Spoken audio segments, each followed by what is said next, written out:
Hello there, I'm Aldrahill, and welcome to Hearts of Iron 4, The Great War. So, the mod creator was very kind to invite me to the private beta for this mod about a month ago, and unfortunately I never was able to make time for this fantastic mod that brings the time period back to World War I and allows you to kind of play out the transitional period of Europe and kind of start this progression of war cycle. So I want to actually try it now. So, it allows you to choose between two starts, 1st of May 1910 or 1st of May 1914. Now, the best and most balanced start, I believe, is the 1910 start, the powder keg of Europe. It allows you to kind of set the scene, see what you want to do, similar to the 1936 start in normal base Hearts of Iron. Now, I have a decision to make about my country, but I decided, though it is generic, I would quite like to play the German Empire. And I would like to make Germany great again. I know, I'm just stealing that from my own Make Mexico Great Again series. But, to be honest, it's the best title in the world. So, what we're going to do is we're going to play as lovely Germany, and we're going to go fascist, and we are going to bring fascism to Europe. It's going to be amazing. So, let's do this thing. There is going to be a very unfortunate little freeze as it... I'm going to put something on Iron Man difficulty, but as it loads, it's going to freeze for a second. And here we are. Sorry about that. Whenever I load an Iron Man game, it takes a little while and it freezes. So, 1st of May 1910. We are the German Empire. We have Wilhelm II as our lovely leader. And we are an authoritarian government, a conservative coalition. And we are autocrats. Because autocrats need a power structure to rule, it's difficult to draw a clear line between historical autocracies and oligarchies. Most historical autocrats depended on their nobles, the military or priesthood. Giving us a 50% war goal tension limit, and plus 40% for various tension limits and ideology drift defense. And there are elections every 5 years. Now, we are in a conservative coalition. Our fascist party is the Volkslied movement. It's only 8%. Now, obviously, I'm going to want to go fascist, and we're on limited conscription as well. To go fascist, we're going to need a few things. We have a fascist demagogue, Wolfgang Kapp, whom we cannot select until we completed the fascist coup national focus. The fascist coup requires us to go political effort, then reinforce Kaiser authority, militarism, and then go all the way down from military youth, paramilitarism, and then finally the fascist coup. Pretty powerful. We don't even need the election, but we get basically 100% fascist government. It's pretty nice. And then, of course, we can oppress minorities. Yay! It does actually hurt us for quite a bit. For an entire year, we suffer. But for a bit longer, we get extra bonuses, but research and stuff gets kind of lame. And then, of course, we could get massive effort, get extra army experience and political power. To be honest, I don't see why I would go do oppress minorities. Like, it would be nice from roleplay perspective, but it just makes me hurt. Other than that, you could also go contest Kaiser's authority, and you can start going down the democratic focus or internationalism focus to go towards communism. But you're unable to do that until Wait, what? One of the following must be true. Soviet Empire exists, and the Russian Empire is communist. All the Russian Empire is communist. So that takes quite a long time for that to happen. So, to be honest, unless I want to go fascist straight away, I do probably want to start building up. So one thing we can do is going down the Deutsche Heer focus, going down the equipment efforts and going down doctrines and stuff. So equipment trench warfare focus. Very, very useful things. Especially being able to go all the way down towards panzer efforts, which is nice, although you have to wait for quite a while to get there. Diplomatic effort is a standard political movement, and we have a huge number. I mean, look at the national focus options. It's so fantastic. Like, assist German position in the West. A lot of them have political power as bonuses. Francophobia, anti-British policy, moving towards the Boer revolt, which is very cool. The Boer of South Africa are still only recently conquered. Supply and train some of the... Oh, I want to do this. I want to supply. Problem is, of course, I have to be at war with the UK, but that's very easy to do. And it basically causes problems for the UK. The reinforced Deutsch Südwestfrika. Very nice. And the Agadir crisis, which is... I have to wait until 1911. Which is the Moroccan issues. The French government. Awesome. And then, of course, we can prepare for war once we have the anti-Serbian policy. And with anti-war, we get 100,000 manpower experience. We can then go towards the Poinitz Weimar. If we promise the Poles their own nation state after the war, perhaps the residents of our part of Poland will be more willing to join in the action. Basically, we can give up a bunch of territories to Poland. We can liberate Poland and then gain 100,000 manpower. It's an odd thing to do, but whatever. The Zeppelin campaign, which allows us to, obviously, with the UK, But reduce ahead of time penalty for Zeppelins. And then, of course, the Schieffelin Plan, which is basically the whole war. Of course, it has to be after 1915, so we get 5 years to prepare for that. And of course, Netherlands for military access, which is very nice. So that's going to be the kind of end game. Of course, we also have to go to anti-Serbian policy. But preparing in general is a good idea, so we can also renew the Triple Alliance, get Austria-Hungary and Italy on side. We're basically going to recreate history. We can support Italy or Austria-Hungary. I'll probably support Italy. Send German advisors. There's a Zimmermann telegram after 1917 that basically makes... The Zimmermann telegram, if you do not know, by the way, was basically an intended secret message sent to Mexico in the hope of forming a defensive alliance and hoping to engage Mexico with the US, keeping the US out of the war. Unfortunately, it was decoded and discovered, and it just pissed everybody off, and America then joined the war. Not the best telegram.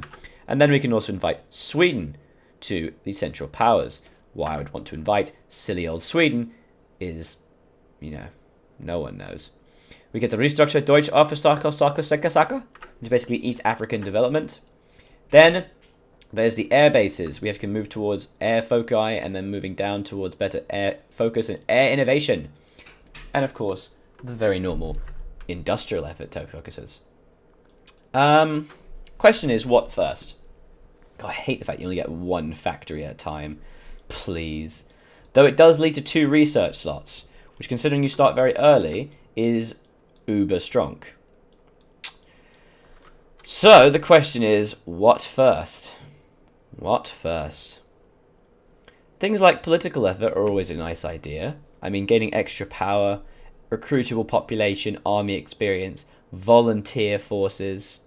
I mean, moving towards fascism straight away might actually be the best plan. But then you kind of weaken yourself. Being able to go straight to war economy, for example, could be interesting.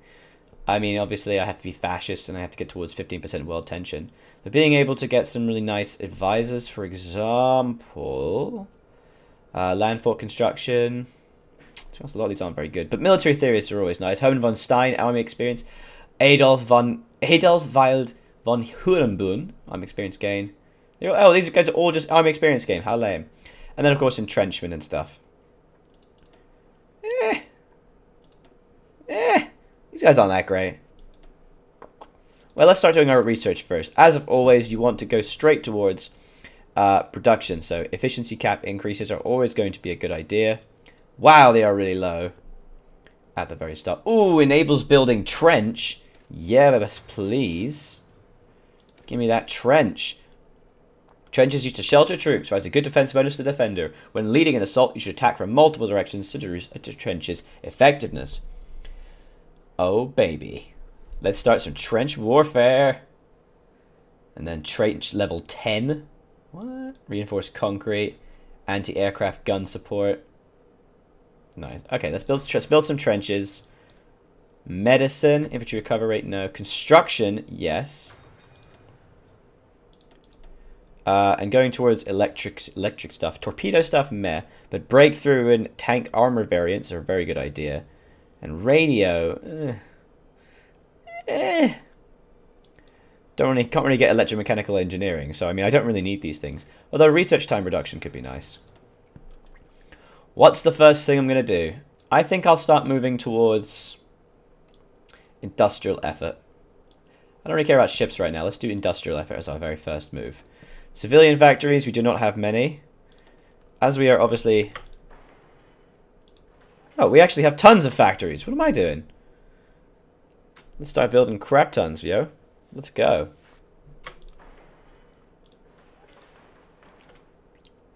Let's build some factories up in here. Let's go. Boop and boop. Nice. Okay. We got factories moving. Military factories. The Great War mod kind of gives you these already prepared division tidbits. And look at these little caps for their infantry. They're so cute. So you get the standard infantry division, which is the 9 infantry come with 18, with recon, engineer, and support artillery. And then you get the Stoßtruppen divisions, which are your elites. And they basically have everything. I think they actually have... They do, yeah. They basically have everything, including logistics and field hospital. And then you get the kind of weaker ones, which are just meant to be like defending. Then basic mountain ones, the really crappy ones that no one cares about. Hussars And finally, armored car divisions. Now, obviously, we'll need to maintain defenses, but we also have to consider the rest of the world, because, obviously, we're Germany. We own territory. Hey, Mexico. Well, who's the president of America? Is it Woodrow? No, it's Taft. Ugh, Taft. So we do own little bits of Germany here and there. Not really a lot of stuff here. There's not even any resources. Oh my god, who cares? There's lumber, actually. There is wood, which is nice. I haven't even thought about wood, because yeah, things require wood. They're not made of metal. Things require more wood than steel right now. How weird is that? Okay. Oh, we also have this area. There's still not a lot of resources. Hello, British Raj. And there's a bit of over here that we own. Korean Empire. I swear we own some islands or something. Yeah, here we go. The Marshall Islands, yeah. No one really cares about them, though. But there are trade routes. So, a very good infantry division will require 950 infantry equipment, support equipment, field guns, and that's about it. Well, the best ones will also require motorized. And a lot more support equipment. And our reserves are ridiculous. So, let's obviously start improving our infantry equipment. We got so many factories up here.